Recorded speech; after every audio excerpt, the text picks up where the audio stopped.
안녕하세요. 데이터와 흐름으로 경기 보는 채널 투픽입니다. 먼저 17일 경기를 말씀드리기 전에 어제도 적중률이 높았는데요. 마이애미 언더, 유타승 플러스 오바 올킬, 덴버승 플러스 오바 올킬. 모두 조합하셔서 베팅하신 분들은 쏠쏠하게 수익 얻어 가셨을 거라 감히 장담합니다. 항상 더 좋은 정보, 좋은 조합픽을 드릴 수 있도록 노력하는 투픽이 되겠습니다. 그럼 오늘 17일 경기 국내 농구와 배구 경기 분석 시작하겠습니다. 금일 경기도 최근 경기 흐름과 직전 장면을 기준으로 정리해보았습니다. 오늘도 결과보다 과정이 왜 그렇게 흘러갈 수 있는지에 집중해서 보겠습니다. 울산 현대모비스, 홈, 대 안양 정관장, 원정. 먼저 이 경기를 볼 때 제일 먼저 봐야 하는 건 누가 더 잘하냐 보다 어떤 그림으로 경기가 흘러갈 가능성이 크냐예요. 이 매치업은 초반부터 난타전으로 가는 경기라기보다는 중반 이후 템포를 누가 쥐는지에 따라 승부가 갈릴 가능성이 큽니다.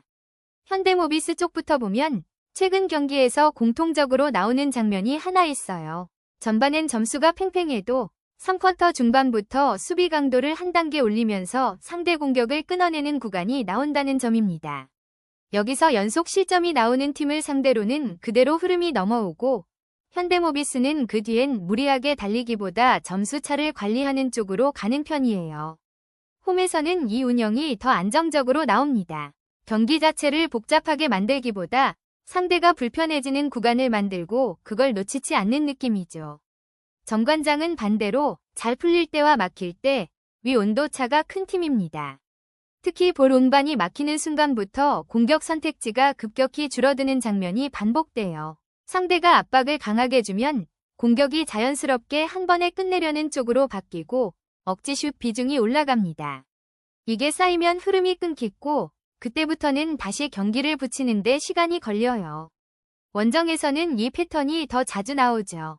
그래서 오늘은 경기 시작 5분보다 2쿼터 후반 물결표 3쿼터 초반이 더 중요해 보입니다. 현대모비스가 그 타이밍에 수비 템포를 올려서 정관장의 볼 운반을 흔들면 정관장은 또 한 번 단조로운 공격 구간을 마주칠 수 있어요. 반대로 정관장이 초반부터 외곽으로 활로를 뚫고 현대모비스 수비 압박이 올라오는 타이밍에도 턴오버 없이 버텨주면 접전으로 갈 수 있습니다.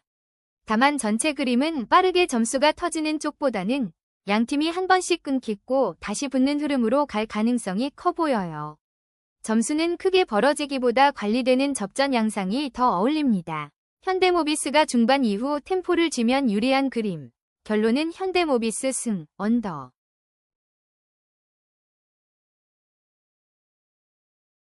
두 번째 경기는 분위기만 보면 BNK가 한 발 앞서 있는 경기예요. 그런데 더 중요한 건 BNK가 요즘 승패보다도 경기 운영이 더 좋아지고 있다는 점입니다. 특히 후반에 무너지는 팀이 아니라 후반으로 갈수록 정돈되는 팀 쪽으로 바뀌고 있어요. BNK는 최근 경기들에서 공통적으로 보이는 장면이 있습니다.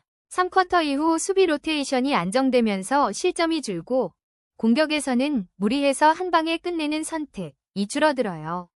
이게 되면 경기가 깔끔해집니다. 화려한 득점 폭발이 없어도 상대에게 쉬운 점수를 안 주면서 접전에서 이길 확률이 올라가요. 홈에서는 이 장점이 더 잘 살아납니다. 하나은행은 반대로 전반엔 버티는데 후반으로 갈수록 흔들리는 장면이 자주 나옵니다. 수비 전환이 한 박자씩 늦어지면서 연속 실점이 나오고 공격에서도 흐름을 끊어줄 한 번이 부족해요. 쉽게 말하면 한 번 분위기를 내주면 다시 잡아오는 카드가 제한적입니다. 원정에서는 이 패턴이 더 크게 드러나기도 하고요.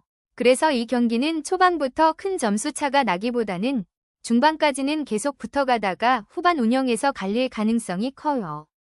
BNK가 자기 템포로 운영을 시작하는 시점, 그러니까 3쿼터부터 하나은행의 공격이 단조로워지면 BNK가 경기를 관리하는 흐름으로 넘어갈 수 있습니다. 반대로 하나은행이 후반에도 공격 리듬을 유지하면서 연속 실점 구간을 막아주면 끝까지 접전으로 끌고 갈 수도 있겠죠. 그래도 흐름만 놓고 보면 후반에 더 단단한 쪽은 BNK로 보입니다. 점수도 크게 벌어지기보다 저득점 접전 그림이 어울립니다. 후반 운영과 집중력에서 BNK가 앞서는 그림. 결론은 BNK 승, 언더. 세 번째 경기는 배구 특성상 누가 먼저 리듬을 잡느냐가 정말 중요합니다. 그리고 이 매치업에서는 그 리듬을 만드는 핵심이 딱 하나로 모입니다. 리시브가 버티느냐, 무너지느냐예요. 우리카드는 리시브가 흔들리는 상황에서도 세트 중반 이후 공격 루트를 다시 정리해내는 편입니다. 최근 경기에서도 초반에 흔들려도 세트가 길어지면서 공격 전개를 다시 맞추는 장면이 있었어요. 중요한 건 세트 후반에 범실이 크게 늘지 않는다는 점입니다. 홈에서는 이런 안정감이 더 잘 나오고요. 그래서 우리카드는 한 세트를 쉽게 내주지 않는 팀 컬러가 있습니다. OK저축은행은 반대로 리시브가 흔들리면 그 영향이 공격까지 바로 이어지는 팀이에요. 초반은 버티는데 세트가 길어질수록 공격 연결이 끊기고 범실이 늘어나는 패턴이 자주 보입니다. 특히 상대가 강하게 서브를 밀어넣는 날에는 이 약점이 더 크게 드러나죠. 분위기를 다시 뒤집을 때도 한 번에 여러 점을 따내는 흐름이 자주 나오지 않아서 따라가는 과정이 힘듭니다. 그래서 오늘은 1세트 초반보다도 세트 중반 이후가 중요합니다. 우리카드가 강하게 서브로 OK저축 리시브를 흔들어 놓고 그 흐름을 세트 후반까지 가져가면 OK저축 입장에서는 공격이 단조로워지는 구간이 나올 가능성이 큽니다.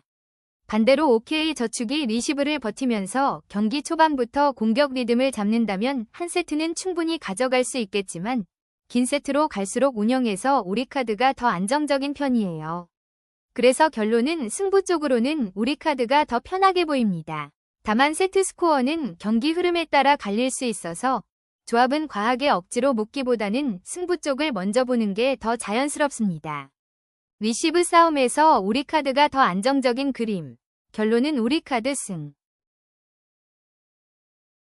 마지막 네 번째 경기는 전력 차이보다 완성도 차이가 더 크게 보이는 매치업입니다.